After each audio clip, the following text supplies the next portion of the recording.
Through this presentation on the topic of discharge of a contract, we are going to discuss what are the various modes of discharge of a contract. First of all, let us understand what is the meaning of discharge. To discharge a person is to liberate him from the binding force of an obligation, debt, or claim, or extinguishing an obligation. When a person is discharged, when a person is liberated, when a person is released from any obligation, from any debt, or from any claim, or his obligations are finished or extinguished, it is said that he is discharged.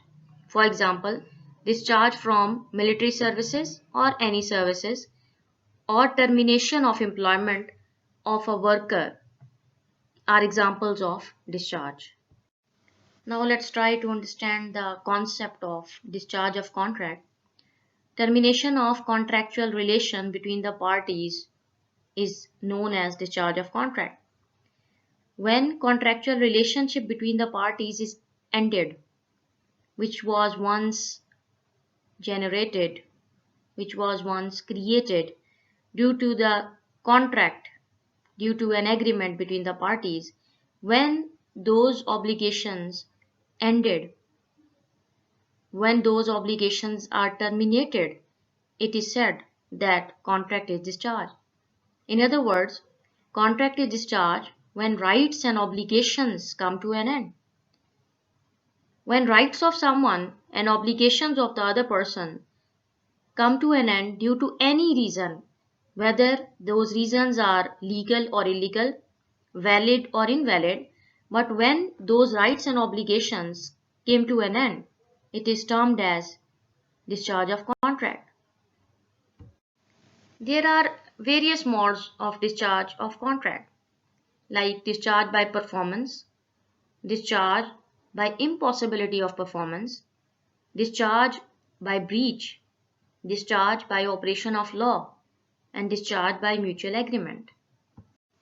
When parties to the contract fulfills their obligations arising out of the contract within that specified time and manner which was prescribed in the contract, then it is said that the contract is discharged due to performance, or it's discharged by performance, because that thing is performed which was agreed between the parties by the contract.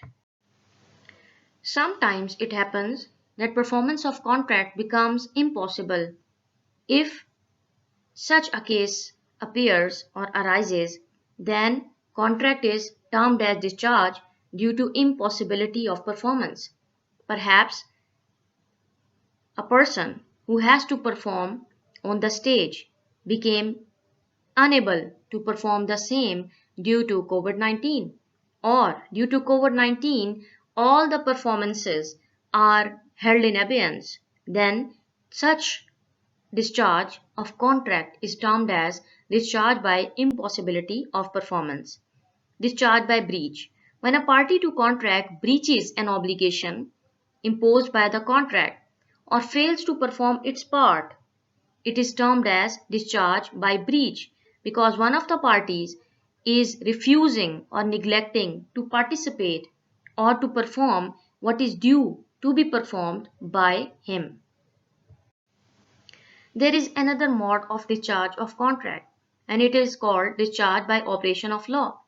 When parties to the contract are released from their obligations because law enforces them, or law comes into force, or law do not allows them to perform their part of performance, then it is termed as discharge by operation of law. For example, death or disablement of promisor do not allow the other party to require the duty or the performance of what is agreed. Insolvency, merger, or material alteration in the subject matter of the contract are also examples of discharge by operation of law. Discharge by mutual agreement. With the consent of both the parties, when the contract comes to an end, It is called discharge by mutual agreement because both of the parties to the contract agree to dissolve the same. There are few examples, there are few steps through which mutual agreement, by way of mutual agreement, contract can be discharged. If it is discharged due to novation, meaning thereby replaced by new contract, then previous contract would be discharged by mutual agreement. If it is discharged because of rescission, meaning thereby all or some of the terms of the contract are cancelled, and as it is done by mutual agreement, therefore it would be termed as discharge by mutual agreement. If it happens because of remission, remission stands for acceptance of lesser performance, no complete performance is expected or no complete performance is demanded by the other party, and both the parties mutually agree on the whatever lesser performance is performed, then it would be termed as discharge by mutual agreement. Similarly, if parties intentionally relinquish their right, if one of the party intentionally relinquish his right and waive it, then it would be also called as discharge by mutual agreement.